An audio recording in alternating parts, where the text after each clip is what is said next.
Assalamualaikum warahmatullahi wabarakatuh. Kami dari kelompok 4 ingin debat tentang masa pemerintahan Susilo Bambang Yudhoyono. Sebelumnya perkenalkan, nama saya Gerti Ahmad dari pembicara 1 tim afirmatif. Saya Niken Kiara dari pembicara 1 tim oposisi. Saya Rodatul Hajia dari pembicara 2 tim afirmatif. Saya Irkalara Wijaya, pembicara 2 dari tim oposisi. Saya Nadisa Putri Wijaya sebagai pembicara 3 tim afirmatif. Saya Natalia Kamil dari pembicara 3 dari tim oposisi. Selamat pagi, rekan tim sekalian. Kami dari tim afirmatif dengan tegas menyatakan bahwa era pemerintahan Susilo Bambang Yudhoyono atau SBY layak disebut era kemasan pemberantasan korupsi. Karena kenapa? Karena pada masa beliau, Komisi Pemberantasan Korupsi diberikan taji, intervensi dan dukungan penuh tanpa adanya intervensi eksekutif. Di bawah payung hukum Undang-Undang Nomor 30 Tahun 2002 yang diperkuat era SBY, KPK berhasil menangkap ratusan pejabat publik, mulai dari menteri, anggota DPR, gubernur, hingga BSN presiden sendiri. Ini adalah bukti SBY dari political will yang luar biasa. SBY tidak pernah menggunakan kekuasaannya untuk membentengi orang-orang terdekatnya dari jeratan hukum. Indeks persepsi korupsi (IPK) Indonesia pun mengalami kenaikan yang konsisten sepanjang 2 periode beliau memimpin. Menilai 10 tahun pemerintahan hanya dari satu kasus Hambalang adalah bentuk ketidakadilan sejarah yang mengabaikan fondasi institusional anti korupsi yang beliau bangun. Terima kasih. Selamat pagi hadirin sekalian. Kami dari tim oposisi menolak keras poin tersebut. Kita tidak bisa menutup mata bahwa jargon katakan tidak pada korupsi yang digaungkan oleh partai penguasa saat itu justru berakhir menjadi ironi terbesar dalam sejarah politik Indonesia. Era SBY tidak bisa dilepaskan dari bayang-bayang kasus megaproyek Hambalang. Korupsi Hambalang bukan sekedar kasus biasa, melainkan korupsi sistematis yang melibatkan elit inti partai penguasa, mulai dari bendahara umum, ketua umum, hingga menteri pemuda dan olahraga. Ini menunjukkan bahwa meskipun institusi KPK bergerak, pelemahan moral dan penjarahan uang negara justru terjadi secara masif di lingkungan dalam istana.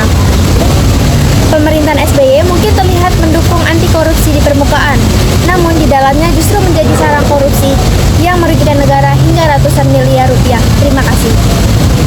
Para hadirin sekalian, instruksi atas argumen lawan.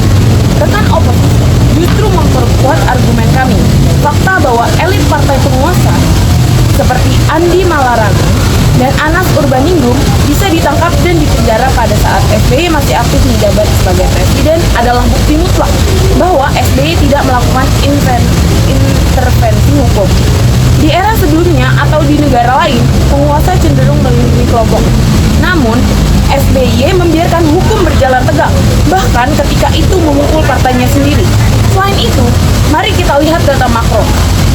Di era SBY, dibentuk pengadilan tipikor di berbagai daerah dan reformasi di birokrasi mulai dijalankan. SBY mengeluarkan Impres 05 tahun 2004 tentang percepatan pemberantasan korupsi. SBY memimpin dengan teladan, membiarkan hukum memotong tangan-tangan kotor di sekelilingnya demi menyelamatkan uang negara.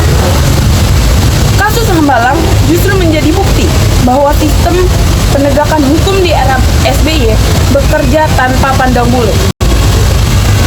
Para hadirin, mari kita bedah realitas di balik narasi tidak pandang bulu tersebut. Rekan afirmatif bangga bahwa ketika penguasa elit ditangkap, namun mereka lupa melihat bahwa skandal Hambalang, kasus Wisma Atlet, dan skandal Bank Senturi adalah bentuk kegagalan dari pengawasan internal pemerintah. Kasus Hambalang yang mangkrak menjadi monumen hidup kegagalan tata kelola proyek strategis nasional. Uang negara dihamburkan untuk proyek yang akhirnya menjadi candi terbengkalai. Mengapa korupsi sebesar itu bisa terjadi di bawah hidung seorang presiden yang katanya anti korupsi? Ini menunjukkan adanya pembiaran atau ketidakmampuan SBY dalam mengontrol kabinet dan partainya. Maka predikat presiden anti korupsi hanyalah sebuah citra politik. Para hadirin yang kami hormati, mari kita tempatkan sejarah pada porsi yang adil. Tugas seorang presiden adalah membangun sistem, menegakkan regulasi, dan menjamin institusi hukum bekerja mandiri. SBY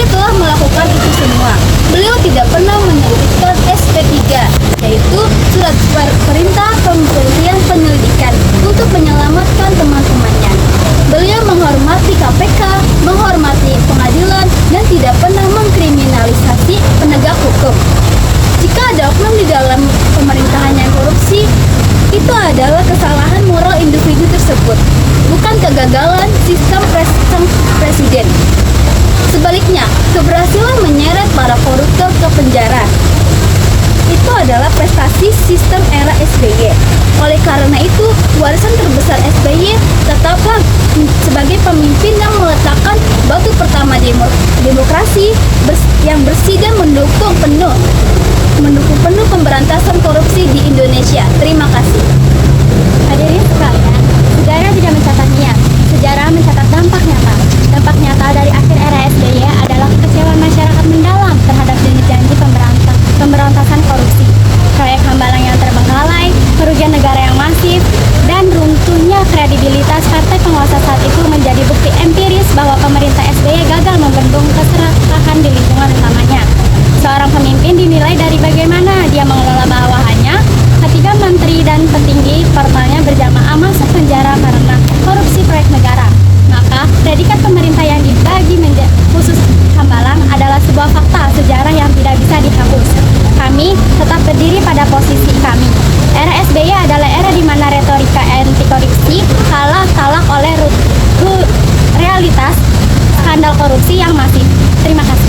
Terima kasih sudah menyaksikan video debat kami dari awal hingga akhir. Kurang lebihnya mohon maaf. Wassalamualaikum warahmatullahi wabarakatuh.